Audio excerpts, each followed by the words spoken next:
ইসলামে তিনটা পন্থাই আছে, চরমপন্থা, মধ্যপন্থা, শিথিল পন্থা। আল্লাহ বলেছেন যারা আমার স্বার্থে আমার দ্বীনের পথে মুজাহাদা করে, এই মুজাহাদা কি? আল্লাহর দ্বীনের পক্ষে যে কোনো চেষ্টাই মুজাহাদা, আর তার চূড়ান্ত রূপ হচ্ছে জিহাদুন ফি সাবিলিল্লাহ। আচ্ছা বলেন তো সত্য করে, 5ই আগস্ট আপনারা যে ফেসিবাদ থেকে দেশ মুক্ত করছেন, এটা কি গণতান্ত্রিক পদ্ধতিতে করছেন? শিথিল পন্থায় না চরমপন্থায়? গণতন্ত্র রক্ষায় চরমপন্থা কি? আর ইসলামের স্বার্থে চরমপন্থা সহিংসতা, সন্ত্রাস, জঙ্গিবাদ, উগ্রবাদ, এটা জিএমটিটি, জাতে বাতাল তালি ঠিক যারা, তাদের কথা। আর ধান্দাবাজি চলবে না বাংলাদেশে। ইসলামকে প্রতিষ্ঠায় প্রয়োজনে সর্বোচ্চ চরমপন্থা গ্রহণ করতে বাংলার যুবকরা প্রস্তুত হবে। 5 তারিখ যেটা হয়েছে এটা বিপ্লব না, এটা অভ্যুত্থান হয়েছে। বরং অভ্যুত্থানটা হাতছাড়া হয়ে গেছে। ইসলাম থেকে কখনো জিহাদকে বাদ দিতে পারবেন না, পারবেন? যারা বলে ইসলামের চরমপন্থা নাই তাদের উদ্দেশ্য খারাপ, জিহাদকে বাদ দিতে চায়। আর সুফিবাদী ইসলাম যেটাকে বলো, কোন সুফির কথা কও? আমরা যে সুফিদের চিনি তাদের প্রত্যেকের বুকে ছিল কোরআন, গলায় ছিল তসবিহ, এক হাতে তরবারি আর এক হাতে শরীয়তের মানদণ্ড। আমি তো গোমর জানি ওদের, কে কোন কাফেরের এজেন্ট আর কোন দেশ থেকে কত পায়, হিসাব কিতাব আব্বাসির কাছে আছে। এই জন্য ডিবেটে বসে না। আমার এই যুবক সমন্বয়কগুলোরে গোমরা বানাইতেছে। ইন্নাল হামদালিল্লাহি নাহমাদুহু ওয়া নাস্তাঈনুহু ওয়া নাস্তাগফিরুহু ওয়া নাউযু বিল্লাহি মিন শুরুরি আনফুসিনা ওয়া মিন সাইয়্যাতি আ'মালিনা। من يهده الله فلا مضل له ومن يضلله فلا هادي له ونشهد أن لا إله إلا الله وحده لا شريك له ونشهد أن سيدنا وحبيبنا ومولانا محمدا عبد الله ورسوله صلى الله عليه وعلى آله وصحبه وسلم الذي أكمل الله به قصر النبوة أي ختم الله به النبوة وحكما لا نبي بعده وأعلن في القرآن بالبرهان أن محمدا صلى الله عليه وسلم خاتم النبيين والمرسلين الذي أرسله بالحق بشيرا ونذيرا وداعيا إلى الله بإذنه وسراجا منيرا.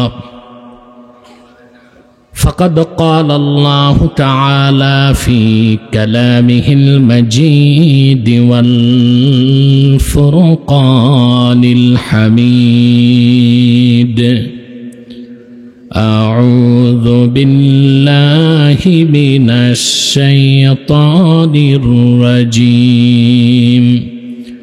بسم الله الرحمن الرحيم. والذين جاهدوا فينا لنهدينهم سبلنا وإن الله لمع المحسنين. صدق الله العظيم وصدق رسوله النبي الكريم ونحن على ذلك من الشاهدين والشاكرين والحمد لله رب العالمين. إن الله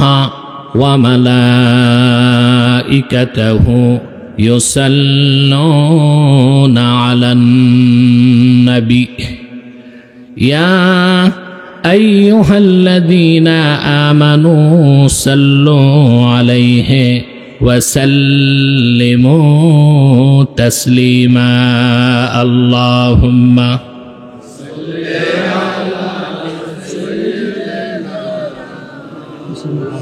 আরেকটু আওয়াজ লাগবে।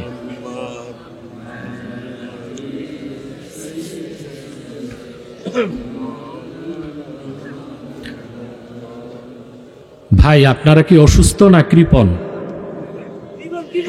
দরুদ শরীফ পড়তে চাচ্ছেন না? মহব্বতে আল্লাহুম্মা সাল্লি আলা মাওলানা মুহাম্মদ ওয়া আলা আলি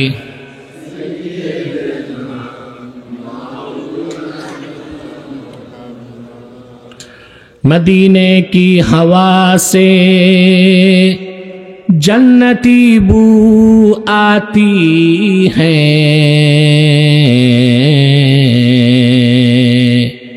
खाके पाके मदीना में नूरे जन्नत चमकती है अल्लाहुम्मा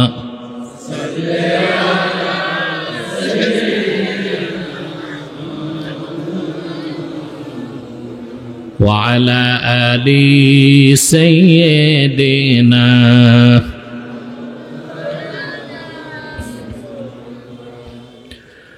فهو الذي تم معناه وصورته ثم اصطفاه حبيبا بارئ النسمي اللهم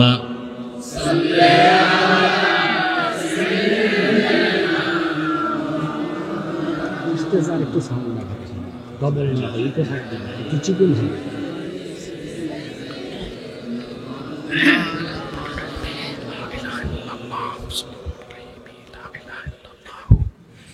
মুহাম্মাদুন রাসূলুল্লাহ সাল্লাল্লাহু আলাইহি ওয়াসাল্লাম খাতামাল্লাহু বিহিন নুবুওয়া ওয়া হাকামান লা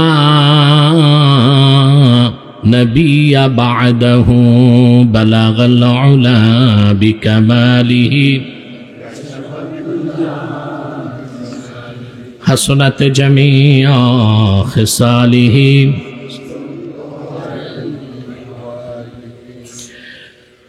নারায়ণ শাহর বড়বাড়ি জনপুরি পীর সাহেবের দরবার শরীফের ২৬তম বার্ষিক ইসালে সোয়াব মাহফিলের সম্মানিত সভাপতি পীরে কামেল শাহ সুফি আল্লামা নাজির সিদ্দিকী পীর সাহাব জনপুরি বারাকাল্লাহু ফি উমরি হাজারাত উলামায়ে কেরাম তুলাবায়ে এজাম চরম ব্যস্ততার মধ্যে বিভিন্ন প্রান্ত থেকে ছুটে আসা আমার দিন দরুদি মুসলমান ভাই ও বন্ধুগণ সকলকে আমার পক্ষ থেকে হৃদয় নিংড়ানো ভালোবাসা শুভেচ্ছা এবং অভিনন্দন জ্ঞাপন করছি। সবটুকুন শুকরিয়া আল্লাহ সুবহানাহু ওয়া তাআলার জন্যে যিনি আজকের এই বরকতপূর্ণ মাহফিলে আমাদেরকে আসার ও বসার তৌফিক মেহেরবানি করে ভিক্ষা দান করেছেন। সেজন্য আসুন আমরা সকলে একবার অবনত চিত্তে হৃদয়ের আবেগ অনুভূতি উজাড় করে শ্রদ্ধা ভরে সবাই সমবেত কণ্ঠে বলি আলহামদুলিল্লাহ। অগণিত অসংখ্য দরুদ ও সালাম আল্লাহর সৃষ্টির প্রধান আকর্ষণ বিশ্বসভার সভাপতি সকল নবী রাসূলগণের মাথার তাজ শামসুল হিদায়াত বদরুদ্দুজা সাইয়্যিদুস সাকালাইন ইমামুল মুরসালিন খাতাবুন নবিয়্যিন অল মুরসালিন আফতাবে নবুওয়াত শাহনশাহে রিসালাত সরকারে দো জাহাঁ সুলতানুল মদিনা নবিয়ুল আম্বিয়া হুজুরে আকরম নূরে মুজাসসম নূরুন আলা নূর সাইয়্যিদিনা হাবিবিনা শফিঈনা মাওলানা মুহাম্মদ সাল্লাল্লাহু আলাইহি ওয়াসাল্লামের উপর আল্লাহ তাবারাকা ওয়া তাআলা যাকে আজ থেকে প্রায় ১৫০০ বছর আগে প্রেরণ করেছেন সর্বশ্রেষ্ঠ সর্বশেষ নবী ও রাসূল হিসেবে, যার পরে আজ পর্যন্ত পৃথিবীতে অবশ্যই কোনো প্রকার নবী কিংবা রাসূল অবশ্যই আসে নাই, অবশ্যই এখনো নাই, অবশ্যই কিয়ামত পর্যন্ত আসবে না। সম্মানিত সুধী, আমি একটু আগেই আসতাম, কিন্তু আজকে আপনারা জানেন প্রতিদিন আমাকে দিনে একটা প্রোগ্রাম করতে হয়, রাতে একটা, এর বেশি আমি করি না, কারণ আমি অত বড় হই নেই, এর বেশি আর পারি না। আমাকে পড়াশোনা করতে হয়, আবার পড়াতে হয় ছাত্রদের। তো দিনে মাহফিল ছিল হোমনাতে, ভাবলাম আমি বাসায় না যে হেলিকপ্টার নিয়ে এখানে চলে আসবো, গতবারের মতো, এর আগের বারের মতো, গতবার। তো এভিয়েশন থেকে আমার খাদেমকে হিসাব দিয়েছে এক্সট্রা 40,000 টাকা লাগবে। আমি আমার খাদেমকে বলছি নিষেধ করে দাও, এই এক্সট্রা টাকাটা আমি কমিটিকে বোঝা দিতে চাই না, আমি গাড়িতে যাব। তা আল্লাহ আমাকে বরকত দিয়েছেন। আমি প্রায় 1 ঘন্টা 20 মিনিট আমার ছাত্রদেরকে হাদিস শরীফ পড়ানোর পরে আমি রওনা দিয়েছি রাত 8:50 পরে, প্রায় 9টায়। হ্যাঁ, আমি কিন্তু 10:30 এখানে পৌঁছে গেছি। আলহামদুলিল্লাহ, আল্লাহ তাআলার অসীম দয়া। তা আমি আজকে আপনাদের সামনে তেলাওয়াত করেছি সূরাতুল আনকাবুত থেকে শেষ আয়াত, 69 নম্বর আয়াত।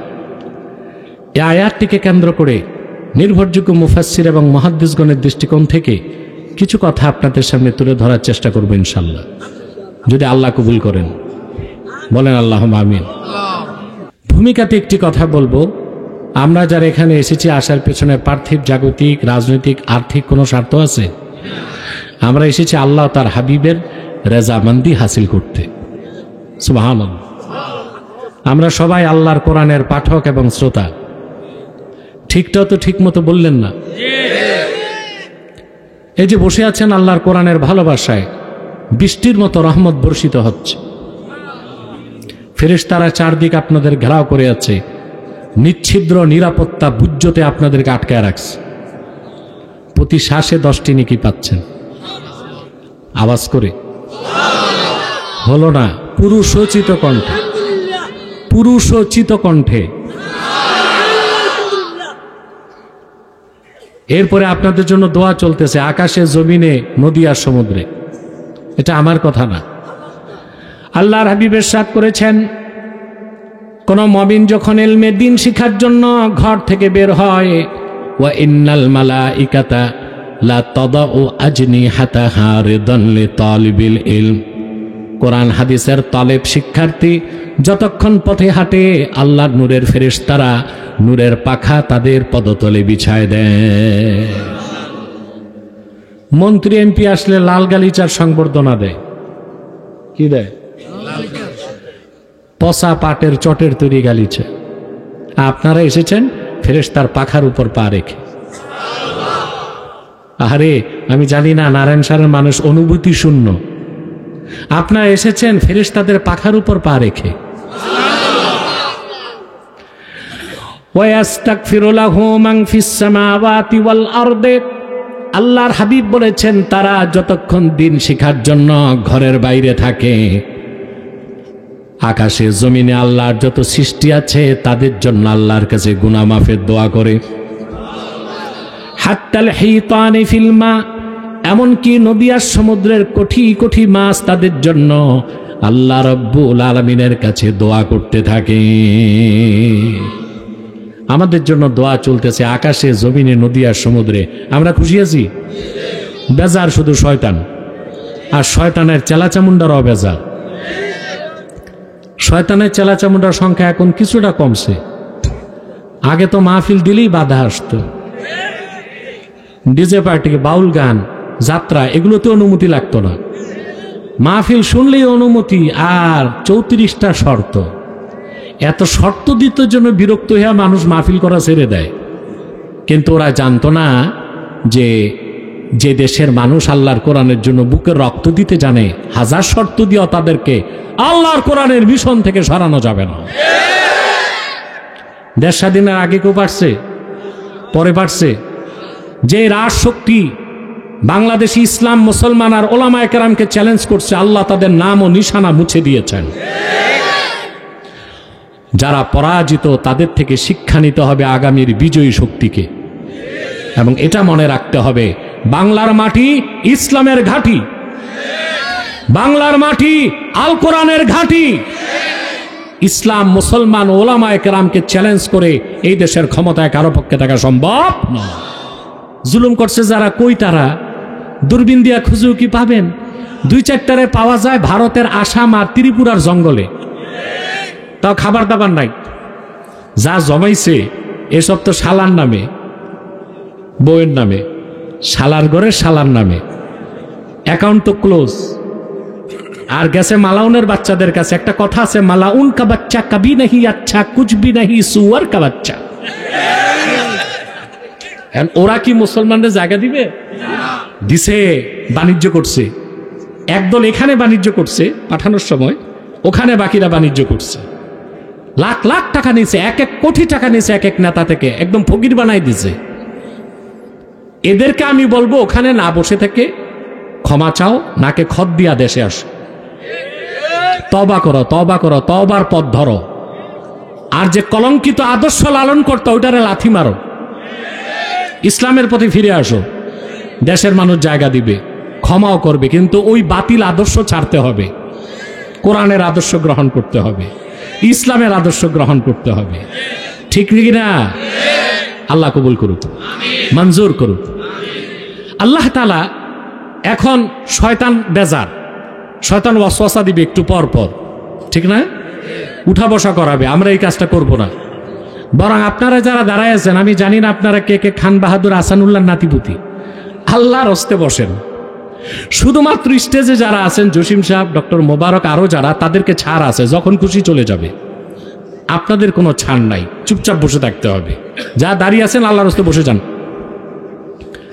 সব বসে যান। আর নিয়ত করে শয়তানের নাপাক গালে একটা চপেটা ঘাত করেন। আমরা নিয়ত করছি কিছুক্ষণ পরে আজকের মুনাজাত করে গুনাহ মাফ করে, আজকে তো সারা রাত থাকবেন, আমি যতক্ষণ আছি উঠা যাবে না। রাজি আছেন? আল্লাহ কবুল করুক। হাত তুলে দেখান, হাত লম্বা করেন। আল্লাহ কবুল করুক, আল্লাহ মঞ্জুর করুক, বলুন আল্লাহুম্মা আমিন। আল্লাহ তাআলা সূরা আনকাবুতের শেষ আয়াতে বলেন, ওয়াল্লাযীনা জাহাদু ফীনা লানাহদিয়ান্নাহুম সুবুলানা ওয়া ইন্নাল্লাহা লামাআল মুহসিনিন।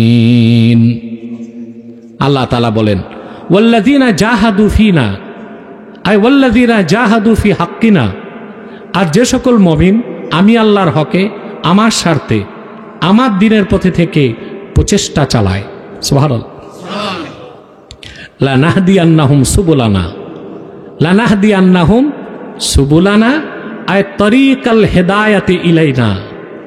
আমি আল্লাহ তাদেরকে আমার কাছে আসার জন্য সবগুলো পথ দেখায় দিই,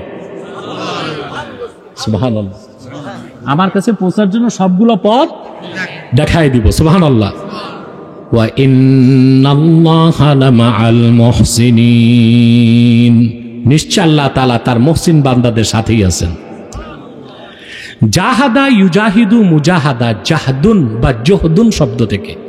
জাহদুন এবং জুহদুন, একটার অর্থ তাকাত আর একটা অর্থ মুশাক্কাত, একটা অর্থ শক্তি আর একটা অর্থ প্রচেষ্টা। এর থেকে মুজাহাদা হচ্ছে প্রাণান্তকর প্রচেষ্টা, সুবহানাল্লাহ। এখন অর্থটা কি এখানে? আল্লাহ বলেছেন, আর যারা আমি আল্লাহকে পাওয়ার জন্য প্রচেষ্টা ব্যয় করে, সাধনা করে, আমি তাদেরকে আমার কাছে পৌঁছার জন্য সবগুলো পথ দেখাই দিব। এই মুজাহাদার অর্থ কি? তাফসিরে কুরতুবিতে ইমামে কুরতুবি অনেকগুলো ব্যাখ্যা এনেছেন, আমি আপনাদেরকে 3টা ব্যাখ্যা শোনাচ্ছি। কয়টা? জাহাদা ইউজাহিদু, মুজাহাদা থেকে একটা হচ্ছে জিহাদ। একটা কি? জিহাদের একটা অর্থ প্রচেষ্টা, চেষ্টা, প্রাণান্তকর প্রচেষ্টা। আর এটা চূড়ান্ত রূপ হচ্ছে সশস্ত্র লড়াই, সুবহানাল্লাহ। আল্লাহ তাআলা তার হাবিব মুহাম্মদ সাল্লাল্লাহু আলাইহি সাল্লামের মাধ্যমে যে পরিপূর্ণ দ্বীন ইসলাম পাঠিয়েছেন, ওই দ্বীন ইসলামের মধ্যে আল্লাহ 3টা নীতি রেখেছেন, চরমপন্থা, মধ্যপন্থা, শিথিল পন্থা। আমাদের দেশে অনেকে বলে ইসলামে চরমপন্থা নাই, এটা ভুল কথা। ইসলামে চরমপন্থা, উগ্রপন্থা নাই, সন্ত্রাস নাই, সহিংসতা নাই, কিন্তু চরমপন্থা আছে। এই ক্ষেত্রে আবার আমাদের দেশে কিছু স্কলার অপব্যাখ্যা করে একটা আয়াতের। আল্লাহ রাব্বুল আলামিন বলেছেন, ওয়া কাযালিকা জাআলনাকুম উম্মাতাও ওয়াসাতাল লিতাকুনু শুহাদা আলান নাস। হে উম্মতে মুহাম্মাদি, এভাবেই আমি আল্লাহ তোমাদেরকে সত্য এবং ন্যায়পন্থী উম্মত বানায় দিয়েছি, যেন কাল কিয়ামতের দিন তোমরা আমি আল্লাহর পক্ষে সাক্ষ্যদাতা হিসেবে দাঁড়াতে পারো। শতকরা 88 জন বক্তার মুখে শুনলাম এই আয়াতের তর্জমা করে বাংলাদেশে, ওয়াকাযালিকা জাআলনাকুম উম্মাতাও ওয়াসাতা, অর্থাৎ আমি তোমাদেরকে মধ্যপন্থী উম্মত বানাইছি। না, এটা ভুল তাফসীর। এখানে অনেক আলেম আছে আমার পরিচিত, বিভিন্ন মাদ্রাসার প্রভাষক, অধ্যাপক, সহযোগী অধ্যাপক। আপনাদেরকে বলবো, শুনে শুনে তাফসীর শিখবেন না, দেখে দেখে শিখতে হবে। যতগুলো নির্ভরযোগ্য তাফসীর আছে, বিশেষ করে হাদিস শরীফের মধ্যে এই আয়াতের ব্যাখ্যা এসেছে, ওয়াকাযালিকা জাআলনাকুম উম্মাতাও ওয়াসাতা, আই উম্মাতান খিয়ারাও ওয়া আদলা। সুবহানাল্লাহ। আমি তোমাদেরকে মধ্যপন্থী উম্মত বানাইছি, এটা আল্লাহ বলেন না। আল্লাহ বলেছেন আমি তোমাদেরকে শ্রেষ্ঠ উম্মত আর ন্যায়পন্থী উম্মত বানাইছি। সুবহানাল্লাহ বলেন। আবু সাইদ খুদরি রাদিয়াল্লাহু তাআলা আনহু থেকে সুনান তিরমিজিতে ব্যাখ্যা এসেছে,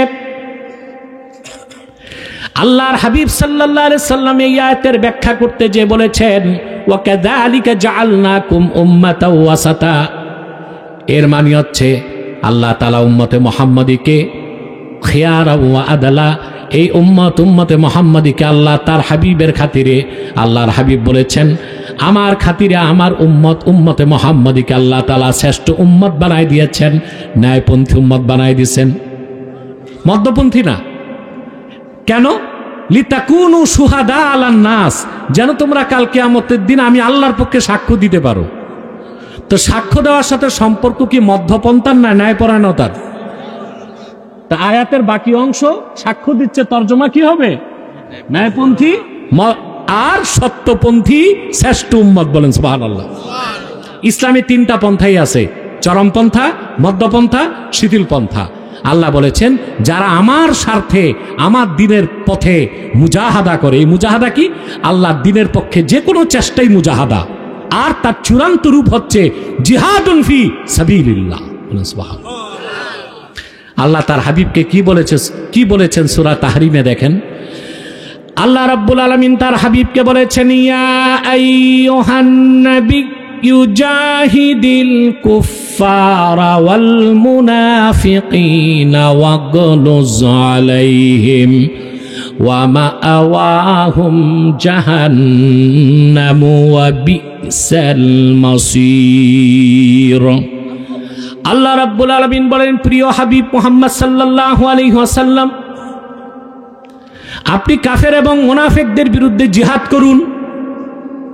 তারপর আল্লাহ আবার কঠোরতা আরোপ করছেন, ওয়াগলুজ আলাইহিম, তাদের ক্ষেত্রে আপনি কঠোর নীতি অবলম্বন করুন।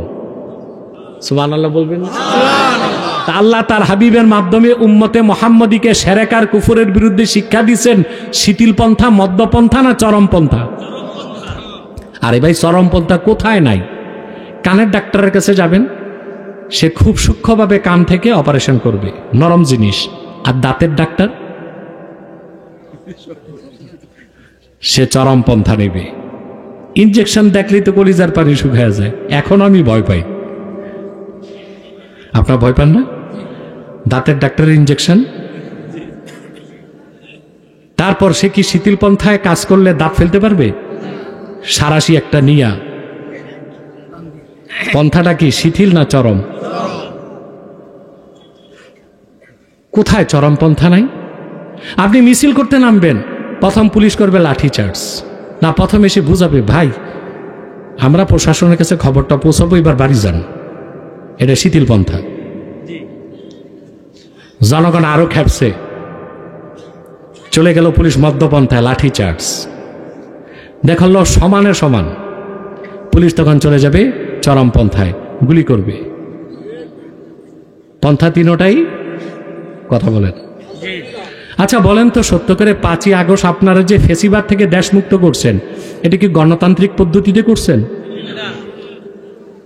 শিথিল পন্থায় না চরম পন্থায়? কথা বলেন। 15 বছর তো আপনারা শিথিল পন্থায় ছিলেন, খাইছেন শুধু। কথা বলেন। আর যেদিন দেখছেন যে না দেশের অস্তিত্ব রক্ষা করতে হবে, ছাত্র জনতা চরম পন্থায় যখন নামলো, পুলিশ গুলি চালালো, ছাত্র জনতাও কিন্তু চরম পন্থাই হাতে নিল। হাতে যা পাইছে, জুতা, স্যান্ডেল, ইট পাটকেল, দুই দিকেই কিন্তু রক্ত ঝরেছে। তারপর দেশ স্বাধীন হয়েছে। পন্থাটা কি ছিল? গণতান্ত্রিক, মধ্যপন্থা, শিথিলপন্থা, চরমপন্থা। তো বোঝা যায় গণতন্ত্র প্রতিষ্ঠায় চরমপন্থা জায়েজ, আর ইসলামের স্বার্থে চরমপন্থা উগ্রবাদ। কথা বলেন আরে মিয়া, কথা বলেন। গণতন্ত্র রক্ষায় চরমপন্থা কি, আর ইসলামের স্বার্থে চরমপন্থা সহিংসতা, সন্ত্রাস, জঙ্গিবাদ, উগ্রবাদ। এটা জিএমটিটি, জাতে বাতাল তালে ঠিক যারা, তাদের কথা। আর ধান্দাবাজি চলবে না বাংলাদেশে। ইসলামকে প্রতিষ্ঠায় প্রয়োজনে সর্বোচ্চ চরমপন্থা গ্রহণ করতে বাংলার যুবকরা প্রস্তুত হবে। 5 তারিখ যেটা হয়েছে, এটা বিপ্লব না, এটা অভ্যুত্থান হয়েছে। কি হয়েছে? বিপ্লব আর অভ্যুত্থানের মধ্যে বহুত পার্থক্য আছে, কিন্তু এটার ব্যাখ্যা আমি যাব না, গ্রামগঞ্জের মানুষ বুঝবেন না। শুধু এতটুকু বললাম, এটা বিপ্লব হয় না, এটা অভ্যুত্থান হয়েছে। বিপ্লব মানে হচ্ছে বিপ্লবীরা সংবিধান বানাবে, বিপ্লবীরা আইন প্রতিষ্ঠিত করবে, বিপ্লবীরা প্রশাসনের সেটআপ চেঞ্জ করবে, বিপ্লবীরা ডিপ স্টেটকে কন্ট্রোল করবে। এটা কি হয়েছে বাংলাদেশে? বরং অনেক জায়গায় বিপ্লবীরাই তো মার খাচ্ছে। তাহলে এটা বিপ্লব হয়েছে না অভ্যুত্থান? বরং অভ্যুত্থানটা হাতছাড়া হয়ে গেছে। কি হয়েছে? আমি মাহফিলে রাজনৈতিক বক্তব্য কম দিই। আমার রাজনৈতিক বক্তব্য দেখতে হলে টকশো দেখবেন, আমার জিও পলিটিক্সে আমার অনেক লেকচার আছে, এগুলো দেখবেন। কথা বুঝতে পারছেন? এগুলো নাস্তিকরা এখন সুবিধা নিতে আমার বক্তব্য ছাপাইতেছে। জনকণ্ঠ 3 দিন আগে একটা দিয়েছে, বিশাল বক্তব্য। আবার ওরা তো আমার শত্রু, তোরা দিল কেন? ও গ্লোবাল পলিটিক্সে সুবিধা নিতে। কথা বুঝতে পারছেন? তা আমার কথা হচ্ছে, ভাই মুজাহাদা কি? আল্লাহ বলছেন ওয়াল্লাযীনা জাহাদু ফিনা। আমি আল্লাহ সন্তুষ্টির জন্য, আমার দ্বীনের স্বার্থে আমার বান্দা যারা সর্বাত্মক প্রচেষ্টা দেখাবে, আমার কাছে পৌঁছার জন্য আমি তাদের জন্য সবগুলো পথ দেখাই দিব। আল্লামা কুরতুবী ব্যাখ্যা করেন, আল্লাহর দ্বীনের পক্ষে প্রচেষ্টা বা মুজাহাদার একটা অর্থ হচ্ছে নাসরুদ্দিন, আল্লাহর দ্বীনকে সাহায্য করা। 2 নাম্বার হচ্ছে ওয়াররাদ্দু আলাল মুবতিলিন, যারা বাতিলপন্থী, দ্বীনের শত্রু, তাদেরকে বুদ্ধি এবং জ্ঞান দিয়ে পরাজিত করা। 3 নাম্বার হচ্ছে ওয়াল কামউ ওয়া কামউজ জালিমিন। দোনোজনের বিদায় ইনশাআল্লাহ, ইনশাআল্লাহ, জি ইনশাআল্লাহ, ঠিক আছে। আল্লামা কুরতুবী কয়েকটা ব্যাখ্যা তুলে ধরেছেন। 1 নাম্বার হচ্ছে আল্লাহর দ্বীনের পক্ষে মুজাহাদা। প্রথমটা হচ্ছে নাসরুদ্দিন, দ্বীনকে সাহায্য করা, দ্বীনকে। 2 নাম্বার হচ্ছে ওয়াররাদ্দু আলাল মুবতিলিন, কাফের মুশরিক বেঈমানদেরকে বুদ্ধি এবং জ্ঞান দিয়ে পরাজিত করা। 3 নাম্বার হচ্ছে ওয়াকামউজ জালিমিন, জালেমদেরকে মিটায় দেওয়া। সুবহানাল্লাহ কইবেন? আবার বলছি আল্লামা ইমাম কুরতুবী রাহমাতুল্লাহি আলাইহি ওয়াল্লাযীনা জাহাদু ফিনা, আল্লাহর দ্বীনের জন্য, আল্লাহর স্বার্থে, আল্লাহর সন্তুষ্টির জন্য যে মুজাহাদা, সেটার ব্যাখ্যা লিখেছেন। একটা হচ্ছে নাসরুদ্দিন, দ্বীনকে সাহায্য করা। দ্বীনকে সাহায্য করার মানে কি? যিনি মসজিদে আজান দিচ্ছেন তিনি দ্বীনের সাহায্য করছেন। কথা বলেন। আমার দেশে মুয়াজ্জিনরা মনে করে আমরা সবচেয়ে ছোটখাটো কাজ পাইছি, এটা মনে করেন? আহারে ভাই, মুয়াজ্জিন যদি ইমানের সাথে মাত্র 7 বছর আজান দেয় আল্লাহ সন্তুষ্টির জন্য, হাসর ময়দানে তার চেহারা থেকে নূর চমকাবে আর তার গর্দান সবচেয়ে লম্বা হবে। আমাদের দেশে দেখবেন বড় আলেম হইলে দরকার হইলো আজান দেয় না, উনি খালি অপেক্ষা থেকে ইমামতি করবে। ঠিকটা তো ঠিক মতো কইল না, কিন্তু আজান দেওয়াও কি নাসরুদ্দিন, দ্বীনকে সাহায্য করা। সুবহানাল্লাহ।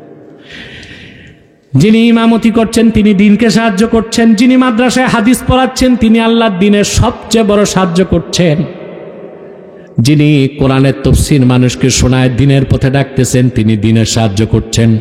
সুবহানাল্লাহ বলবেন না? জ্ঞান আর বুদ্ধি দিয়া যিনি লেখালেখি করে কাফের মুশরিক বাতিলকে পরাজিত করছেন, তিনিও আল্লাহর দ্বীনের সাহায্য করছেন। আর চূড়ান্ত পর্যায়ে জান এবং মাল নিয়ে যারা ময়দানে ঝাঁপায় পড়ে, তারা সবচেয়ে বেশি আল্লাহর দ্বীনের সাহায্য করে। আরে ভাই, খানকায় বসে তসবিহ পড়া, জঙ্গলে যে চিল্লা দেওয়া, এই মুজাহাদা তো সহজ, কথা বলেন। আর জানমাল নিয়ে আল্লাহর দ্বীনের জন্য ময়দানে ঝাঁপায় পড়ার মুজাহাদা। আমার দেশে সুফি দরবেশরা এই আয়াতের অপব্যাখ্যা করে। সুফি দরবেশরা বলতে চায় আল্লাহ বলছেন মুজাহাদা করতে। কি করতে? মুজাহাদার অর্থ তারা মনে করেন জঙ্গলে যে চিল্লা দাও কিংবা মসজিদে খানকায় বসে তসবিহ পড়ো। কিন্তু আমার দৃষ্টিতে সবচেয়ে বড় মুজাহাদা হচ্ছে ময়দানে যে জানমাল আল্লাহর জন্য উৎসর্গ করা। কথা বলেন, এর চেয়ে বড় দ্বীনের সাহায্য আছে? সুবহানাল্লাহ বিহামদিহি। সাহাবায়ে কেরামের চেয়ে বেশি মুজাহাদা পৃথিবীতে কেউ করছেন? কথা বলেন। আল্লাহর হাবিব সাল্লাল্লাহু আলাইহি সাল্লাম বিদায় হজ্জে যখন ভাষণ দিয়েছেন আরাফার ময়দানে 1,24,000 সাহাবী ছিলেন। কথা বলেন। কিন্তু মক্কায় জান্নাতুল মুআলায় কয়েক হাজার সাহাবীর রওজা, মদিনা মুনাওয়ারায় জান্নাতুল বাকিতে মাত্র 10,000 সাহাবীর রওজা। তাহলে বাকি সাহাবীরা কোথায়? তামাম দুনিয়ায় আল্লাহর দ্বীনকে প্রতিষ্ঠিত করার জন্য তারা জীবন উৎসর্গ করে দিয়েছেন। কোন একজন সাহাবীর ইতিহাস দেখান যিনি মসজিদে বসে দিনরাত তাসবিহ পড়ছেন? কথা বলেন। জঙ্গলে চলে গেছেন? কথা বলে না। সর্বাবস্থায় আল্লাহর দ্বীনকে প্রতিষ্ঠিত করার জন্য তারা জীবন উৎসর্গ করছে। সুবহানাল্লাহি বিহামদিহি। এই জন্য আল্লাহর দ্বীনের জন্য মুজাহাদা করার মানে হচ্ছে প্রথম নাসরুদ্দিন, দ্বীনকে সাহায্য করা। 3 নম্বর হচ্ছে ওয়ার রাদ্দু আলাল মুবতিলিন, কাফের মুশরিক বাতিলদেরকে জ্ঞান এবং বুদ্ধি দিয়ে পরাজিত করা। 3 নম্বর কামউজ জালিমিন, দ্বীনের শত্রু জালেমদেরকে মিটায় দেওয়া। সুবহানাল্লাহ। আর চূড়ান্ত মুজাহাদা হচ্ছে ময়দানে যে জীবন দেওয়া। সুবহানাল্লাহ। সাহাবায়ে কেরাম আল্লাহর সন্তুষ্টির জন্য কি পরিমাণ মুজাহাদা করতেন। হাদিস সাক্ষ্য দেয় মুতার যুদ্ধে রাসূল করিম সাল্লাল্লাহু আলাইহি সাল্লাম সাহাবীদেরকে পাঠিয়েছেন। বুখারী শরীফের মধ্যে এসেছে, হাদিসটি কিতাবুল মাগাজিতে পাবেন। আল্লাহর হাবিব সাল্লাল্লাহু আলাইহি সাল্লাম বলে দিলেন মুতার যুদ্ধে সাহাবীদের নেতৃত্ব দিবে যায়েদ ইবনুল হারেসা। ওয়া ইন উসিবা যায়েদুন, যায়েদ যদি শহীদ হয়ে যায় নেতৃত্ব দিবে আব্দুল্লাহ ইবনে রাওয়াহা। সুবহানাল্লাহ। ওয়া ইন উসিবা আব্দুল্লাহ ইবনে রাওয়াহা, আব্দুল্লাহ ইবনে রাওয়াহা যদি শহীদ হয়ে যায় নেতৃত্ব দিবে জাফর সাদেক। যদি জাফর সাদেক শহীদ হয়ে যায় মুসলমান তোমরা একজন সেনাপতি বানায় নিবা। আল্লাহর হাবিবের কথা থেকে সাহাবায়ে কেরাম বুঝতে পারলেন 3 জনের একজনও জীবিত মদিনা মুনাওয়ারায় ফিরবেন না। সুবহানাল্লাহ। বাড়ি থেকে সবাই চিরতরে বিদায় নিয়ে চলে গেলেন মুতার যুদ্ধে। মাত্র 3000 সাহাবী গেলেন, বিপরীতে রোমক সৈন্য এসেছে 2.5 লক্ষ থেকে 3 লক্ষ। একদিকে 3000, আরেকদিকে 2.5 থেকে 3 লক্ষ খ্রিস্টান সৈন্য এসেছে। বাদশাহ হেরাক্লিয়াস নিজে এসেছে নেতৃত্ব দিয়ে। হাদিস সাক্ষ্য দেয় যায়েদ ইবনুল হারেসা রাদিয়াল্লাহু তাআলা আনহু শহীদ হয়ে গেলেন। দ্বীনের ঝান্ডা হাতে নিলেন আব্দুল্লাহ ইবনে রাওয়াহা, তিনিও শহীদ হয়ে গেলেন। দ্বীনের ঝান্ডা হাতে নিলেন জাফর সাদেক। কাফেররা এসে ওনার প্রথম ডান হাত কেটে দিল, বাম হাতে ঝান্ডা নিলেন, বাম হাত কেটে দিল, দাঁত দিয়া কামড় দিয়া ঝান্ডা নিয়ে দাঁড়ায় রইলেন। একের পর এক তীর ধনুক আসতে লাগলো, দ্বীনের ঝান্ডা ছাড়লেন না। সাহাবায়ে কেরাম বর্ণনা করেছেন যুদ্ধ শেষে আমরা দেখলাম হাজরাতে জাফর সাদেকের শরীরে 72টা আঘাতের চিহ্ন। যখন ওনার লাশ মোবারক মুতার মাটিতে পড়েছিল পতাকাটা তখনও দাঁত দিয়া কামড়ায় ধরে রেখেছিলেন। খালেদ সাইফুল্লাহ যখন নেতৃত্ব নিলেন, একজন সাহাবী দেখেন হাজরাতে জাফর সাদেক মুস্কি হাসতেছেন। কাছে যেয়ে শুনলেন, জিজ্ঞেস করলেন হাসেন কেন? বললেন ওয়াল্লাহি লাকাদ ওয়াজাদতু রিহাল জান্নাতি ফিল মুতা, আমি মুতার ময়দানে আল্লাহর জান্নাতের ঘ্রাণ পেয়ে গেছি। ঠোঁট নেড়ে কি যেন বলছেন, সাহাবী কাছে কান নিয়ে বললেন, কি বলে শুনি। মৃদু কণ্ঠে বলতে লাগলেন, আমার ভাই সাহাবী, আমি এখনই বিদায় নিচ্ছি, আল্লাহর কাছে যাচ্ছি, আমার পক্ষ থেকে সালামটা আল্লাহর হাবিবের কদমে পৌঁছায় দিও। আমার ভাইয়েরা হাদিস সাক্ষ্য দেয়, হযরত জাফর সাদেকের পক্ষ থেকে সালাম আল্লাহর হাবিবের কাছে পৌঁছানোর দরকার হয় নাই। আল্লাহর হাবিব মদিনা মুনাওয়ারা থেকে তার সালামের জবাব দিলেন। সাহাবা একরাম বললেন, ইয়া রাসূলুল্লাহ, কেউ তো সালাম দেয় নাই।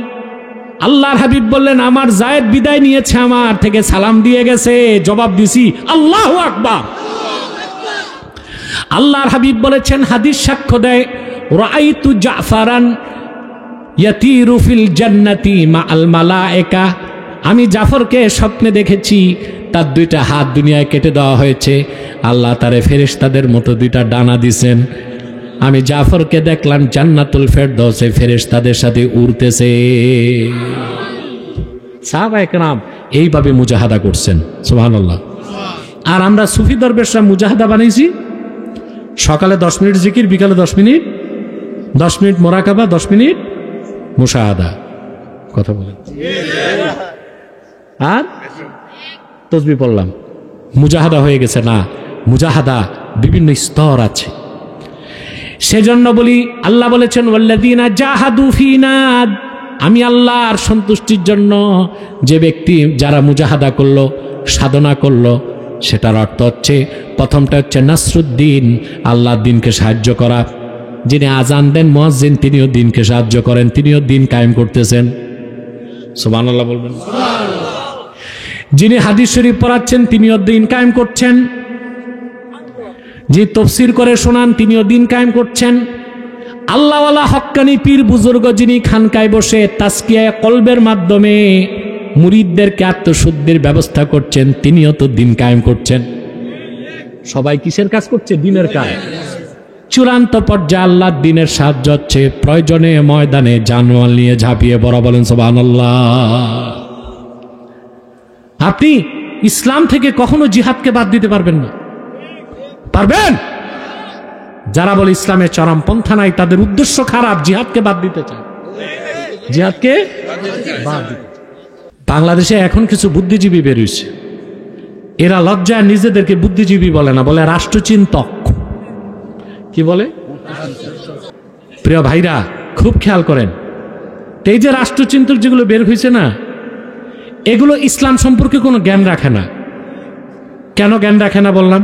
নামগুলো সুন্দর, সলিমুল্লাহ, কলিমুল্লাহ, ফরহাদ মজহার, একটা শুধু আছে, ওটার নাম রাখাল রাহা, এটাও মুসলিম নাম রাখছে, হিন্দুর নাম। চিন্তা করেন এটা কয় নাম্বার ডুপ্লিকেট। সবগুলো সমন্বয়কের মাথা তারা ওয়াশ করে দিচ্ছে। এরা জীবনে মাদ্রাসায় পড়ে নেই, আল্লাহওয়ালা বুজুর্গগুলোকে সোহবত পায় নাই, পড়ছে বিলেতে, জার্মানে, আমেরিকায়। পশ্চিমারা যেভাবে ইসলামের ভুল ব্যাখ্যা দিছে, এই শিক্ষাটা নিয়ে দেশে আসছে। আর আলেম ওলামারে বাদ দিয়া ওনারা ইসলামের সবক দিতে যায়। নাউজুবিল্লাহ বলবেন। এরা বক্তব্য দেয় ঢাকা বিশ্ববিদ্যালয়ে। আমি প্রত্যেককে ডিবেটের চ্যালেঞ্জ করছি, রাজি হয় না। ওতে আবার রাজি হয় না, বলে যে আমরা পলিটিক্যাল ইসলাম চাই না, আমরা রেডিক্যাল ইসলাম চাই না, আমরা সুফিবাদী ইসলাম চাই। প্রথম অপরাধ হচ্ছে, ইসলামকে তো ভাগ করা যায় না, ইসলাম তো একটাই। ইসলামের কোনো ভার্সন আছে? আরে ভাই, মানুষ যেটা বানায় ওটার ভার্সন থাকে। কি থাকে? এই টেবিল আমি বানাইলাম একটা ভার্সন, আরেকজনের জ্ঞান একটু বাড়লো আরেকটা ভার্সন। ইসলাম কি মানুষের বানানো না আল্লাহর পাঠানো? আল্লাহ তার আখিরি নবী মুহাম্মদ মুস্তাফা সাল্লাল্লাহু আলাইহি সাল্লামের মাধ্যমে ১৫০০ বছর আগে ইসলাম পাঠিয়েছেন। ইসলামকে তিনি পরিপূর্ণ করে দিয়েছেন। সেই ইসলামে কোনো পরিবর্তন নাই, পরিবর্ধন নাই, তার কোনো ভার্সন নাই। জিহাদ হচ্ছে ইসলামের একটা অংশ, পূর্ণাঙ্গ ইসলাম নয়। ইসলামী রাজনীতি ইসলামের অংশ, পূর্ণাঙ্গ ইসলাম নয়। তরিকত তাসাউফ হচ্ছে ইসলামের একটা অংশ, পূর্ণাঙ্গ ইসলাম নয়। অতএব জিহাদের কথা বললে রেডিক্যাল ইসলাম, ইসলামী রাষ্ট্রের কথা বললে পলিটিক্যাল ইসলাম। আর আমরা রাজপথে নাই, সংসদে নাই, আমরা শুধুমাত্র জঙ্গলে বসে তসবিহ পড়ি, কই এটাই ঠিক, এটা সুফিবাদী ইসলাম। এগুলো কি বুদ্ধিজীবী না ভণ্ড? ওরা তো নিজেরাই ইসলামকে চিনে না, ইসলামের কি শিক্ষা দিবে? কথা বলেন। ইসলাম একটাই, পরিপূর্ণ ইসলাম। ইসলামী রাজনীতি পূর্ণাঙ্গ ইসলাম না, পূর্ণাঙ্গ ইসলামের একটা অংশ। জিহাদ পূর্ণাঙ্গ ইসলাম না, পূর্ণাঙ্গ ইসলামের একটা অংশ। তরিকত তাসাউফ, পীরি মুরিদি, তাসকিয়ায়ে কলব পূর্ণাঙ্গ ইসলাম না, পূর্ণাঙ্গ ইসলামের একটা অংশ। সুবহান। অতএব শুধুমাত্র সুফিরা যে দ্বীনের দাওয়াত দিছে, সুফিরা যে আদর্শ প্রচার করছে, এটাই তো ইসলাম, এটা সুফিবাদী ইসলাম।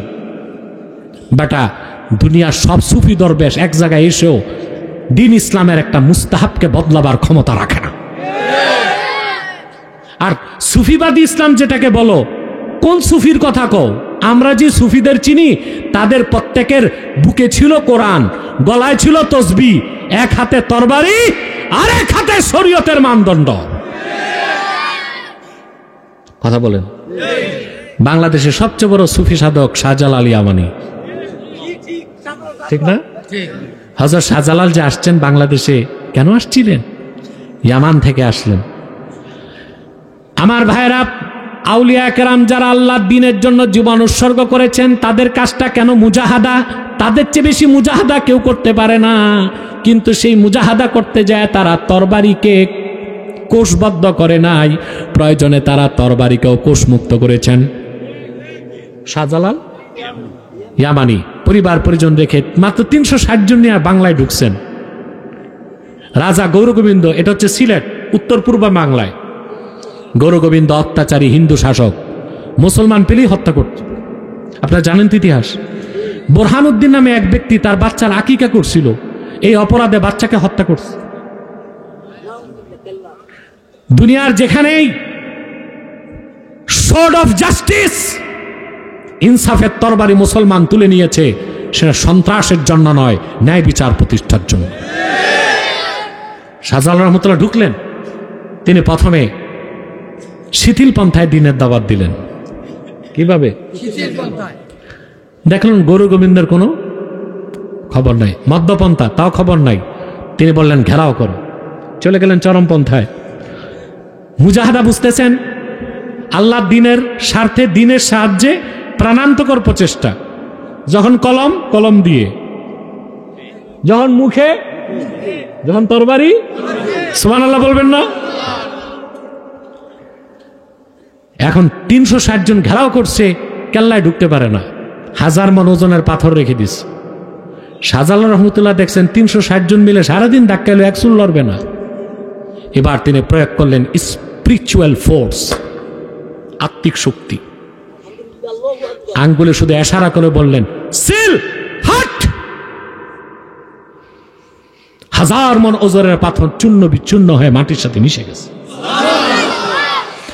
গৌরগোবিন্দকে হত্যা করলেন। নিষ্পাপ বাচ্চার মৃত্যুর প্রতিশোধ নিলেন। তোমরা যাও সিলেটে, শাহজালাল রহমতুল্লাহ মাজার জিয়ারতে যায়া কিসের গজার মাছ দেখতে যায়। এই বেহুদা কামটা না করে এখন থেকে বলে দিলাম, জাদুঘরে যাবা, জিয়ারতের পর ওখানে যেয়ে দেখবা ওনার তরবারিটা আছে, যেটার বয়স হয়েছে 800 বছর।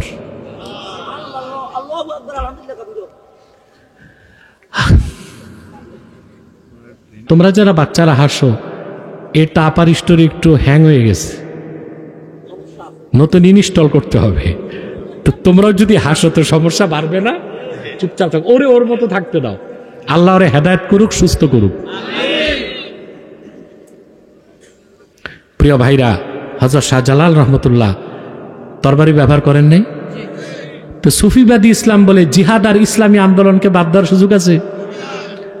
আসেন এবার শাহজালালেরও আগে 440 হিজরিতে, এখন থেকে 1000 বছর আগে সুলতান মাহমুদ বালখি রহমতুল্লাহ, নাম শুনছেন? আফগানিস্তানে একটা রাষ্ট্র ছিল, তার নাম বালখ। ওই বালখ রাষ্ট্রের সম্রাটের পুত্র সুলতান মাহমুদ বালখি মাহিসাওয়ার, যার মাজার শরীফ বগুড়ায়। বাবার পর তিনি রাজত্ব পাইলেন, রাজত্বকে ত্যাগ করে মুজাহাদার পথ গ্রহণ করলেন। মুজাহাদার পথকে আফগানিস্তানের কোনো পাহাড়ে বসে তসবি পড়ছেন, সঙ্গী সাথী নিয়ে চলে আসলেন আফগানিস্তান থেকে বাংলাদেশের সন্দ্বীপে। সেখান থেকে নৌকা যুগে চলে গেলেন বগুড়া মহাস্তাগর। দেখেন ওখানে হিন্দু রাজা পরশুরাম চরম অত্যাচার করতেছে। তিনি যে দিনের দাওয়াত দিলেন, সুবহানাল্লাহ, প্রথম দিনের দাওয়াতে পরশুরামের স্ত্রী আর মন্ত্রী মুসলমান হয়ে গেছে। ঘেরাও করছে পরশুরাম। হাজা সুলতান মাহমুদ বলখি তখন কি তসবি নিয়ে মাঠে গেছেন না তরবারি নিয়ে? যুদ্ধ হলো, যুদ্ধে পরশুরাম মারা গেল। আজ থেকে 1000 বছর আগে সুলতান মাহমুদ বলখি বগুড়ার মাটিতে কালেমার ঝান্ডা উড়ায় দিলেন। তো বুদ্ধিজীবী তোমরা, ফরহাদ মাঝহারকে জিজ্ঞেস করি, সলিমুল্লাহ খানকে জিজ্ঞেস করি, তোমরা কোন সুফিবাদের কথা কও? বুঝি তো কোনটা কও। বাদশাহ আকবরের এক ছেলে ছিল, হিন্দু হয়ে গেছিল, ওর নাম দারা শেখো। এই দারা শেখো একটা নতুন ধর্ম বানায় ওর বাপেরই দিছে, এটা প্রচার করেন। ইসলাম থেকে কিছু নিছে, হিন্দু ধর্ম থেকে কিছু নিছে, যেটার নাম দ্বীন-এ এলাহি।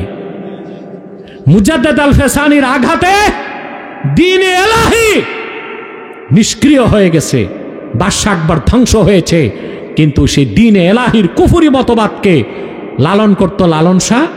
আর এখন লালন শাহর ভক্তরা, এই বুদ্ধিজীবী নামের কীটপতঙ্গগুলো, জ্ঞান পাপীগুলো, সেই দ্বীন-এ এলাহির বিকৃত মিথ্যা কুফরি মতবাদকে আমার যুবকদের মধ্যে ছড়াই দিচ্ছে। হতে দেওয়া হবে না তা বাস্তবায়ন। ওরা ওই সুফিবাদ চায়। কি চায়? ওই সুফিবাদ চায়। এই জন্য তো ডিবেটে বসেন। আমি তো গোমর জানি ওদের, কে কোন কাফেরের এজেন্ট আর কোন দেশ থেকে কত পায়, হিসাব কিতাব আব্বাসির কাছে আছে। এই জন্য ডিবেটে বসে না। আমার এই যুবক সমন্বয়কগুলোরে গোমরা বানাইতেছে। আমার ভাইরা কথাগুলো বুঝতেছেন? পুরা হিন্দুস্তানে সুলতানে হিন্দ বলা হয় মঈনুদ্দিন চিশতি রহমতুল্লাহকে। ওনার চেয়ে বড় সুফি আবার কে? কথা বলেন। গেলেন আজমিরে, যেখানে পৃথ্বীরাজ অত্যাচার করতেছে, ডাকলেন পৃথ্বীরাজকে ডাকো। খাদেম গেছে, আমার পীর সাহেব আপনারে ডাকে। মালাউনকা বাচ্চা, সে কয় তোমার পীরের আসতে কয়, ফকির ডাকছে আমি যাবো, আমি রাজা। খাদেম এসে কয় হুজুর আপনারে যাইতে কয়। ঠিক আছে, ওরে কেমনে আনতে হয় আমি জানি। মঈনুদ্দিন চিশতি ওনার কাঠের খরম 2টা পাঠাই দিয়েছেন। খরম 2টা যে একেবারে ডিজিটাল পদ্ধতিতে ঠকা ঠক 2 গালে মারতেছে। এখন পৃথ্বীরাজ তো লাফায় আর কই এইটা কি? সাঙ্গ পাঙ্গরা কয় ফকিরের পায়ে তো এই খরমই দেখছি। এখন কি করব? বাঁচতে হইলে তার কাছে যাইতে হবে। আগে তো যায় নাই। খরম দিয়া পিঠায় মঈনুদ্দিন চিশতি আনছেন, দিনের দাওয়াত দিছেন, মানে নাই। তখন যুবকরা ইতিহাস পড়ো। মঈনুদ্দিন চিশতি রহমতুল্লাহ চিঠি লিখলেন সুলতান ঘোরীকে, তাকে ডাকলেন, তিনি আসলেন জিহাদের ঝান্ডা হাতে নিয়ে। পরবর্তীতে সুলতান মাহমুদ গজনবী 17 বার জিহাদে এসেছেন, পৃথ্বীরাজের 20 দাঁতকে ভেঙ্গে দিয়েছেন। মঈনুদ্দিন চিশতির দাওয়াতকে আল্লাহ কবুল করছেন। হিন্দুস্তানে দ্বীনের কাজ চালু হয়েছে। তো তোমরা কোন সুফিবাদীর কথা কো? অতএব ভাইরা, প্রায় 1 ঘন্টা হয়ে গেছে। আমি যা বুঝাতে চাইলাম, ওয়াল্লাযীনা জাহাদু ফীনা লানাহদিয়ান্নাহুম সুবুলানা, তার মানে হচ্ছে আল্লাহ সন্তুষ্টির জন্য, আল্লাহর দ্বীনের জন্য যে কোনো দ্বীনের পক্ষে চেষ্টাটাই মুজাহাদা। সুবহানাল্লাহ বলবেন। আজান দেওয়া কি? নামাজ পড়ানো কি? মুজাহাদা। দ্বীনের পক্ষে লেখালেখি কি? আবার খানকায় বসে তাজকে কলবের শিক্ষা দেওয়া কি? চূড়ান্ত পর্যায়ে ময়দানে তরবারি নিয়ে জানমাল উৎসর্গ করে দ্বীনের পক্ষে কাজ করা কি? সুবহানাল্লাহ বলবেন না? একটা ব্যাখ্যা শুনলেন, দ্বিতীয় ব্যাখ্যা ইমামে কুরতুবী দ্বিতীয় ব্যাখ্যাটা তুলে ধরেছেন। মুজাহাদার আরেকটা অর্থ হচ্ছে নফসের সাথে লড়াই করা। নফস চায় মদ খাইতে, নফস চায়। আল্লাহর ভয়তে আপনি যখন মদ পান করবেন না, এটা মুজাহাদা। নফস চায় জেনা করতে, আল্লাহর ভয়তে আপনি জেনা করবেন না, এটাও মুজাহাদা। সুবহানাল্লাহ। নফস চায় ফিরি ফিরি খাইতে। এই যে যারা এখন অটো থেকে চাঁদাবাজি করতেছে, ফিরি না? মজার খাওয়া না ভাই, কষ্ট আছে, কথা বলেন। নেতা নামায় দিছে পাতি নেতাদের, তুই 10,000 তুলবি, 7 আমারই দিয়ে 3 রাখবি। পাতি নেতা আবার নামায় দিছে সাথী নেতাদের, তুই 10 তুলবি, 7 বড় নেতায়, 3 আমি, 3 থেকে 1 তুই। কথা বলেন। অটোতে, বেবিতে যান, নিমসার বাজারে চাঁদাবাজি চলতেছে না? গরিব মানুষগুলো রক্ত পানি করা ঘামের পয়সায় সবজি নিয়ে বসে হালাল খেতে, ক্ষেত খামারে কষ্ট করে, আর কিসের এলাকার বল্টু চৌধুরী যায় ওখান থেকে চাঁদা নেয়। কারণ এটা মজা, এটা ইনভেস্ট নাই, কি নাই। কিন্তু আল্লাহর ভয় যারা আছে সেই কাজ করবে। কথা বলেন। মন চায় ফিরি ফিরি খেতে, চাঁদাবাজি, দাগাবাজি, টেন্ডারবাজি করতে, আল্লাহর ভয়তে করলেন না, এটা মুজাহাদা। সেজন্যই তো আল্লাহ পাক বলেছেন, ফাআম্মা মান খাফা মাকাম রাব্বিহি ওয়া নাহান নাফসা আনিল হাওয়া ফাইন্নাল জান্নাতা হিয়াল মাওয়া।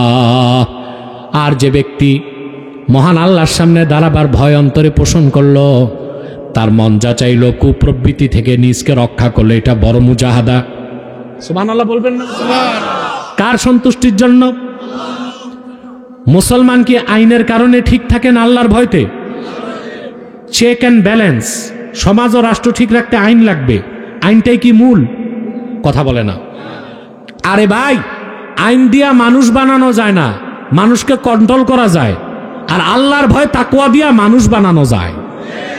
আইন দিয়া তুমি যদি মানুষ কন্ট্রোল করতে যাও, এই মানুষ আইন না থাকলে অমানুষ হয়ে যাবে।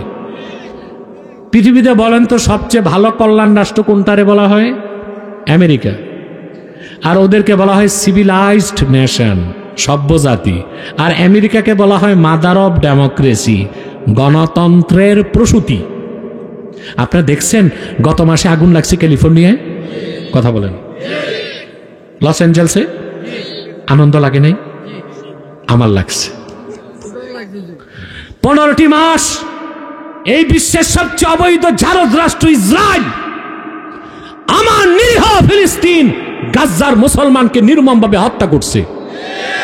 আর বিশ্ব সন্ত্রাসী আমেরিকা ইসরায়েলকে $2,200 কোটি সামরিক সাহায্য করছে। আল্লাহর গজব যখন আসছে, 15 দিনে 10,500 কোটি টাকা সব জ্বলে গেছে। 10,500 কোটি আগুনে জ্বলছে, আর আইন কানুন তো ভেঙে গেছে, আগুন লাগছে। ওই দেশের সভ্য যুবকেরা চুরি চাপের লুটপাটে নামছে।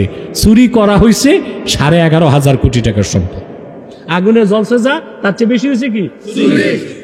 ওয়াহ ওয়াহ, গণতন্ত্রের প্রসূতি, কল্যাণ রাষ্ট্র, আইন আছে। আইন যখন গেছে তখন কি হইলো? ওই যে বাংলাতে পড়ছো না তোমরা, চৌধুরী বাড়িতে আগুন লাগছে, কারো ঘর পুড়ে আরেকজন আলু পোড়া দিয়া খায়। কথা বলি, একজনের ঘরে লাগছে আগুন, আরেকজন কি করে? আলু চুরি করছে ক্ষেত থেকে, তো ওইটা পোড়া দিয়া খায়। ওখানে আগুন লাগছে, ঘর বাড়ি জ্বলে গেছে, আর ওই দেশের সভ্য যুবকরা সব লুটপাটে নামছে। আইন দিয়া মানুষকে কন্ট্রোল করা যায়, মানুষ বানানো যায় না। আল্লাহর ভয় তাকওয়ার মাধ্যমে মানুষকে মানুষ বানানো যায়। সেজন্য মুমিন মুসলমান চুরি করে না সরকারের ভয়তে নয়, কার ভয়তে? ডাকাতি করে না কার ভয়তে? পরেরটা মেরে খায় না কার ভয়তে? জেনা করে না কার ভয়তে? চুরি করে না কার ভয়তে? এই সবগুলো কাজ করতে বড়ই মজা, মন চায়, কিন্তু সে মনের সাথে লড়াই করে। এটাই হচ্ছে ওয়াল্লাযীনা জাহাদু ফিনা লানাহদিয়ান্নাহুম সুবুলানা। এবার 3 নাম্বার ব্যাখ্যা দিয়ে আমি সামনের অংশে চলে যাব। আর 10 মিনিট কষ্ট দিব তোমাদের। ঘুমাচ্ছেন না তো? কে কে ঘুমা? হাত উঠাও তো আরেকবার দেখি। বাহ, এই জন্যই তো বলি হুজুকে বাঙালি না, না বুঝে বাঙালি।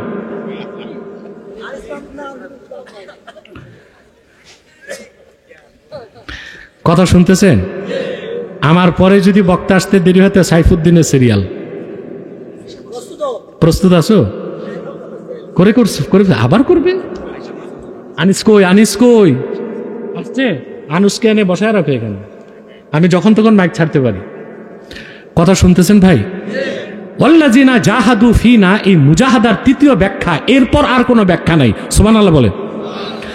আমি মুজাহাদার ব্যাপারে এতক্ষণ যা বলছি সব যদি মনে নাও থাকে, মুজাহাদার ব্যাপারে এখন যে সংজ্ঞাটা দিব এটা লিখতে হবে, খাতায় কলমে না, হৃদয়ের পাতায়। বলবো?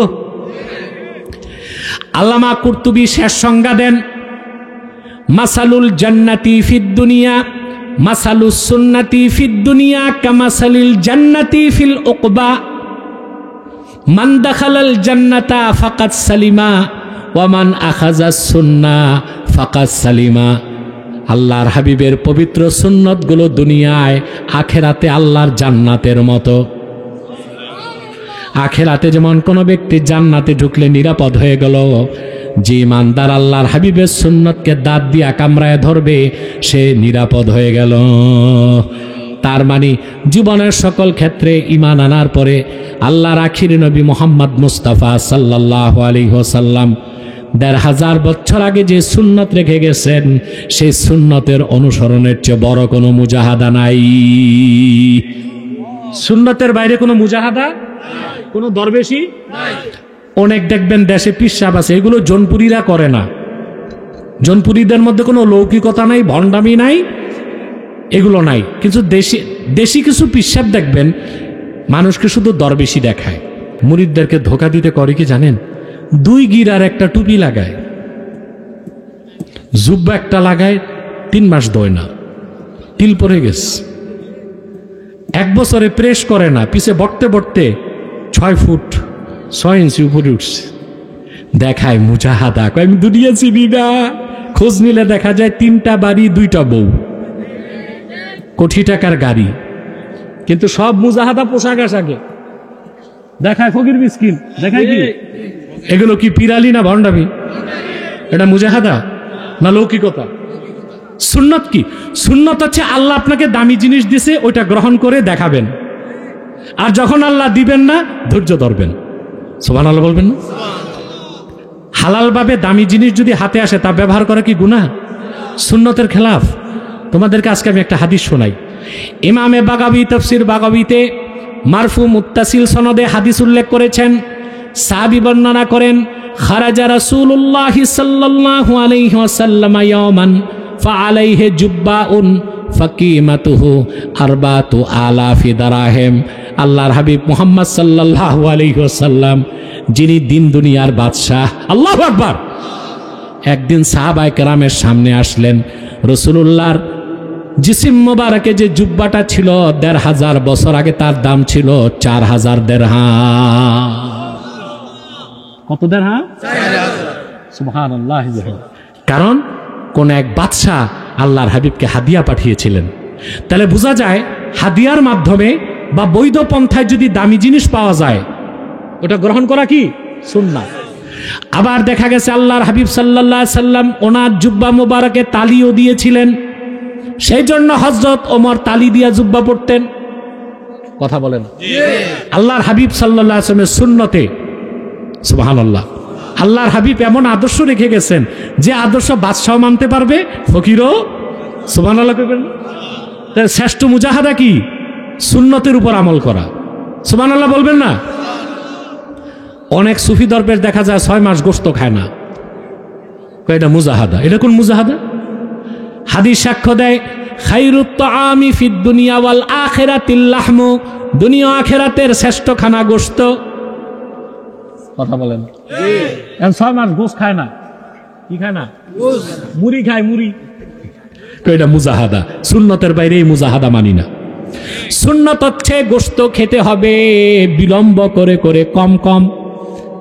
আবার প্রতিদিন বেশি গোশত খাওয়াও সুন্নতের খেলাফ। ইমাম শাফি বলেছেন, ইন্নাল লাহমা ইউসাক্কিলুল কলবা, প্রতিদিন যারা বেশি গোশত খায় তাদের অন্তর শক্ত হয়ে যায়, হাজার চেষ্টা করলেও তাদের চোখে পানি আসে না। আবার একদম গোশত খাওয়া ছেড়ে দিবেন, দুর্বল হয়ে যাবেন, দাঁড়ায় নামাজ পড়তে পারবেন না। তাহলে আমল করতে হবে কিসে? সুন্নত মোতাবেক। সুবহানাল্লাহ বলবেন না?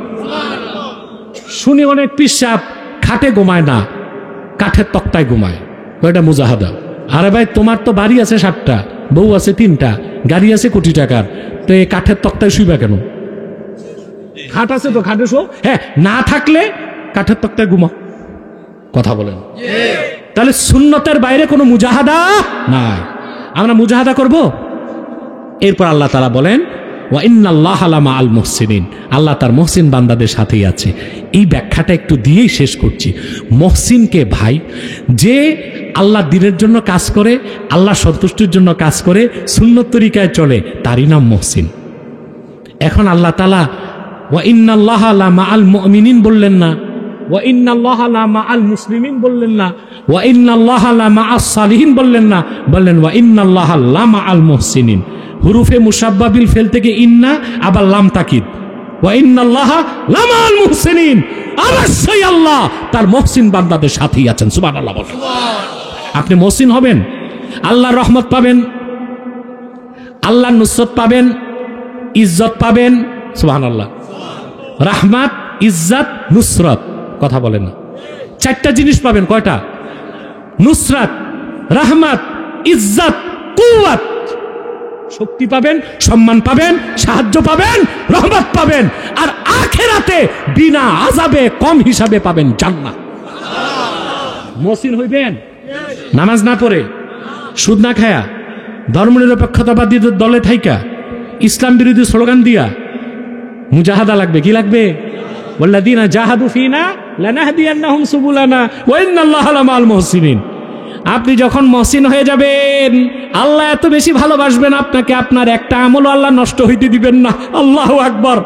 তার মানে মুহসিন একবার যে হয়ে যায়, আল্লাহ তারে রহমতের চাদরে ঘেরাও করে নেন। ওই বান্দার মৃত্যু হয় খাতেমা বিল খায়ের।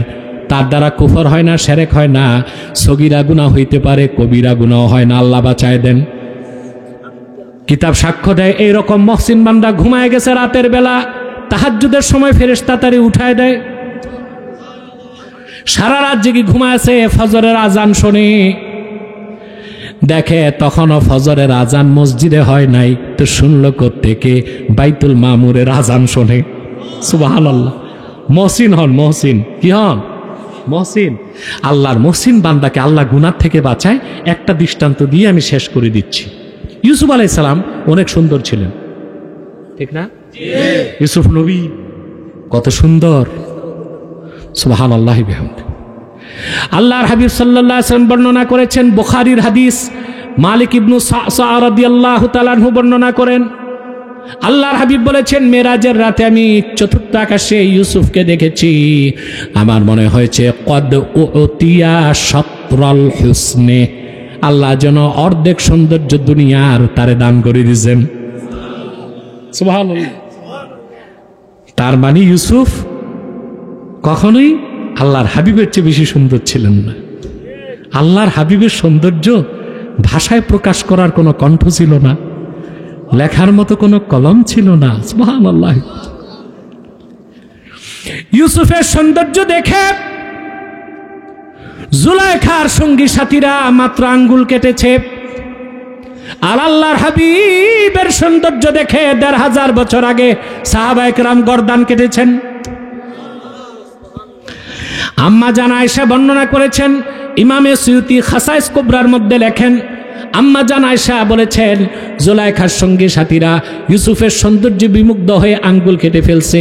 ওয়াল্লাহি লাউ রাআইনা জাবিনাহু সাল্লাল্লাহু আলাইহি ওয়াসাল্লাম লা আসারনা বিতাকতি ইসসুদুর আলাল ইয়াদি।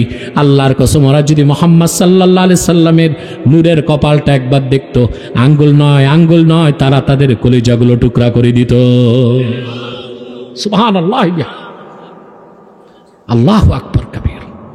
রাসূলুল্লাহ সাল্লাল্লাহু আলাইহি ওয়াসাল্লামকে আল্লাহ যে জামাল, যে সৌন্দর্য দান করছেন ১৫০০ বছর আগে, তা দেখে অনেক কাফের মুসলমান হয়ে গেছে।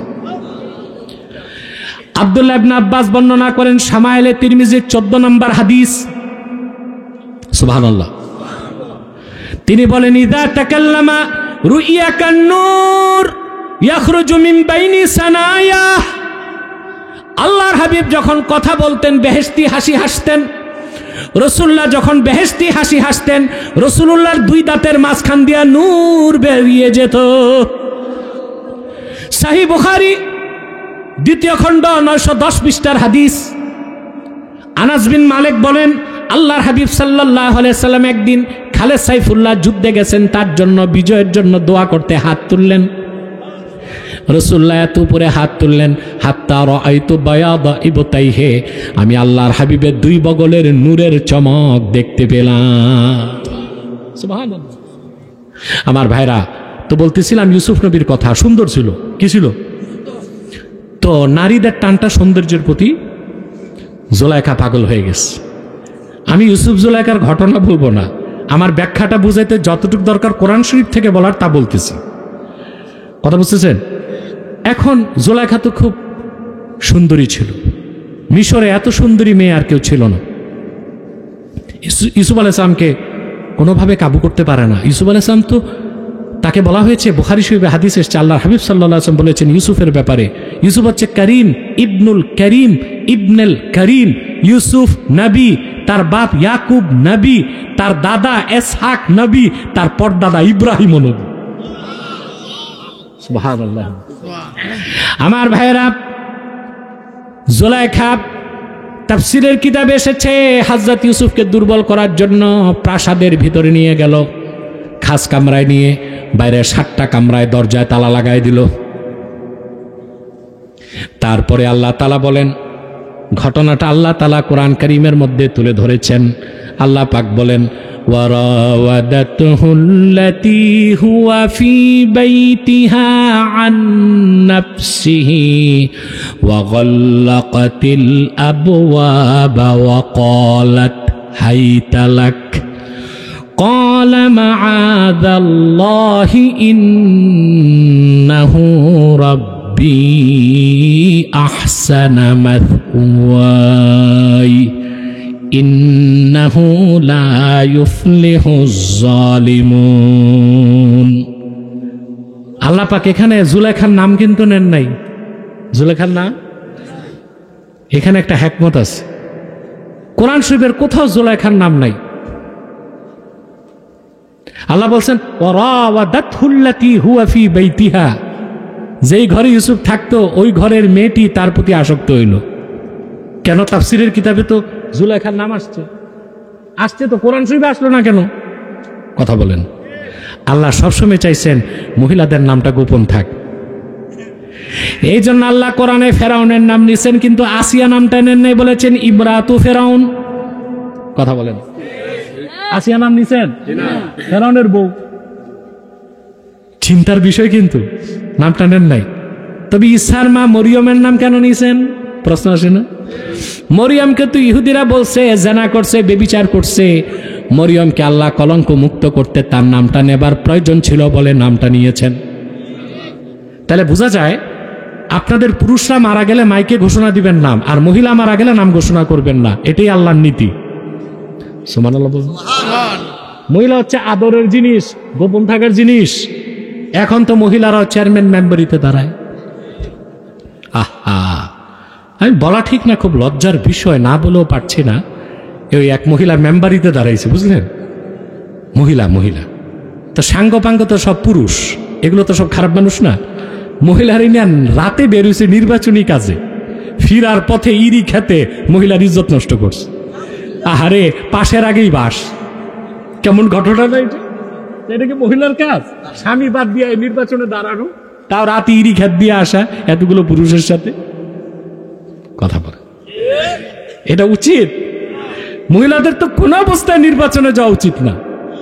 উচিত? আপনার ছোটকালে একটা কবিতা পড়ছেন না, যে বনেরা বন্য সুন্দর, বনে সুন্দর শিশুরা মাতৃক্রোড়ে। আমি এখানে একটা লাইন যোগ করি, বনেরা বনে সুন্দর শিশুরা মাতৃক্রোড়ে, সতী সাধ্যী নারীরা স্বামীর গৃহে। আবার বলছি, বনেরা বনে সুন্দর শিশুরা মাতৃক্রোড়ে, সতী সাধ্যী নারীরা স্বামীর গৃহে। ওখানেই মহিলাদের মানায়, ওখানেই মহিলাদের সৌন্দর্য বিকশিত হয়। এই চেয়ারম্যান ইলেকশন এগুলো করার কোনো দরকার? আল্লাহ চাইছেন মহিলাদের নামটাও গোপন রাখতে, আর ওইখানে এই যে মহিলাদের যেগুলো সেরেমনিতে দাঁড়ায়, পোস্টারে বিশাল ছবি, তারপর গাঢ় লিপস্টিক লাগায়া লিখে দিছে যে আপনার কি বলবো আর, যে আপনার কি বলে, এই যে আপনার জিনাতুন নেসা, হেরে ভোট দেন, আল্লাহ মাফ করুন। অথচ আল্লাহ কোনো মহিলার নাম কোরআনে নেন নাই, নিছেন শুধু মরিয়মের নাম। আল্লাহ পাক বলেন, যে ঘরে ইউসুফ ছিল ওই ঘরের মেয়েটি তার প্রতি আসক্ত হয়ে গেল। তারপর ওয়াগাল্লাকাতিল আবওয়াবা ফাকালাত হাইতালাক, এটা একটা সুরিয়ানি শব্দ আল্লাহ কোরআনে দিয়েছেন। হাইতালাক আই তালি, তাল তাল, দরজাগুলো বন্ধ করে কাছে যে জুলাইখা বলল, আসো কাছে আসো। এখন হযরত ইউসুফ তখনও তার বয়স 40 হয় নাই, পুরা যৌবন যুবক। প্রাসাদের ভিতরে মিশরের সবচেয়ে সুন্দরী মেয়েটি তাকে প্রস্তাব দিল। তিনি তখন বললেন, قال معاذ الله إنه ربي أحسن مثواي إنه لا يفلح الظالمون। তিনি বললেন, আমি মহান আল্লাহ থেকে পানাহ চাই তোমার এই কুপ্রস্তাব থেকে। আল্লাহু আকবার।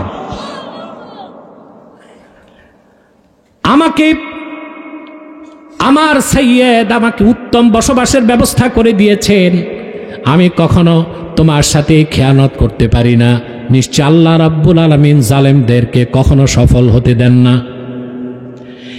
এরপরে আল্লাহ তাআলা বলেন, ওয়ালাকাদ হাম্মাত বিহি ওয়া হাম্মা বিহা লাউলা আন রাআ বুরহানা রাব্বি। আল্লাহ পাক বলেন, মহিলাটি শক্ত এরাদা করে ফেলেছিল ইউসুফের সাথে সম্পর্ক করবে। ইউসুফও কিছুটা দুর্বল হয়ে গেছিল। ইউসুফও, আল্লাহ পাক বলেন, লাউলা আন রাআ বুরহানা রাব্বি, যদি সেই মুহূর্তে তার রবের দৃষ্টান্ত, রবের পক্ষ থেকে বাঁচার জন্য যে নিদর্শন তাকে দেখানো হয়েছে তা না দেখতো, ইউসুফও দুর্বল হয়ে কুপকাত হয়ে যেত। কি বুরহান আল্লাহ দেখালেন? তাফসীরে 3টা মত এসেছে। কয়টা? একটা হচ্ছে জুলাইখা যখন হযরত ইউসুফকে কুপ্রস্তাব দিল, সে যেই দেবতাকে খোদা মানত সেই মূর্তির চেহারাটা কাপড় দিয়া ঢেকে দিছে। ইউসুফ বললেন, এটা কি করলা? বলল, আমি তো এটারে খোদা মানি, তার সামনে এই কাজ কেমনে করি? হযরত ইউসুফ বললেন, জুলাইখা, তোমার এই হাতে বানানো কল্পিত খোদার চোখ ঢাকা যায়, আমার আল্লাহর চোখ ঢাকা যায় না। দ্বিতীয় বর্ণনা এসেছে, হযরত ইয়াকুব আলাইহিস সালাম জিহ্বাতে কামড় দিয়া আঙ্গুল তুলে তাকে বাধা দিচ্ছেন, জুলাইখার প্রস্তাবে তুমি রাজি হও না। তৃতীয় বর্ণনা লেখা উঠছে, লা তাকরাবুজ জিনা, তোমরা জেনার কাছেও যেও না। যেভাবেই হোক আল্লাহ হযরত ইউসুফকে রক্ষা করলেন। তিনি ইউ টার্ন নিয়ে একটা দৌড় দিলেন, এসে দেখেন দরজায় তালা, হাত দিলেন, তালা খুলে গেল। পরপর 7টা দরজা খুলে গেল। সুবহানাল্লাহ বলবেন না? আল্লাহ পাক বলেন, কাযালিকা লিনাসরিফা আনহুস সুআ ওয়াল ফাহশা ইন্নাহু মিন ইবাদিনাল মুখলাসিন আই মুহসিনিন। সুবহানাল্লাহ। আল্লাহ বলেন, এভাবেই আমি ইউসুফ থেকে সমস্ত অশ্লীলতা গুনার কাজ সরাই দিছি। আর অবশ্যই ইউসুফ, এভাবে আমি ইউসুফ থেকে গুনার কাজ, ফাহিশ কাজকে সরাই দিছি। আমি আল্লাহ নিজ হাতে তারে বাঁচাইছি, কারণ ইউসুফ ছিল আমার মুখলাস বান্দাদের একজন। তার মানে মহসিন বান্দা ছিলেন আল্লাহর হযরত ইউসুফ। বলেন সুবহানাল্লাহ। এই জন্য আল্লাহ বলেছেন, ওয়া ইন্নাল্লাহা লামাআল মুহসিনিন। আমরা মহসিন হব তো? ভাই, মহসিন মানে আল্লাহর ওলি, আর আল্লাহর ওলি হইতে আল্লাহর আরেক ওলির কাছে যাইতে হয়, ঠিক না? আপনাদের নারায়ণ শাহর মানুষের কিসমত ভালো। আমাদের ভাই হযরত মাওলানা নাজির সিদ্দিকী পীর সাহেব জনপুরি আজকে বহুদিন এই ময়দানটা আবাদ করতেছেন। আবাদ করার কারণে যে আগাছা পরিষ্কার হয়েছে, ফসল ফলতেছে, নারায়ণ শাহর বাসী টের পাইছো? কথা বলেন। অসংখ্য মানুষ তার সোহবতে যে গান বাদ্য ছাড়ছে, নামাজ রোজার পথ ধরছে। ধরে নাই? আল্লাহ তাআলা শাহ কারামাতুল জনপুর রহমতুল্লাহর তাওজ্জুহ ফাস আপনাদের সবাইকে দান করুন। আজকের মতো আমি বিদায় নিচ্ছি। আসসালামু আলাইকুম ওয়া রাহমাতুল্লাহি তাআলা ওয়া বারাকাতুহু। আমি আনিসকে আমি খুব দোয়া করি, স্নেহ করি, ওরে বসায় যাচ্ছি। ধৈর্যের সাথে বসে থাকবেন, প্রয়োজন থাকলে যাবেন, আবার ওযু করে চলে আসবেন। পারবেন না?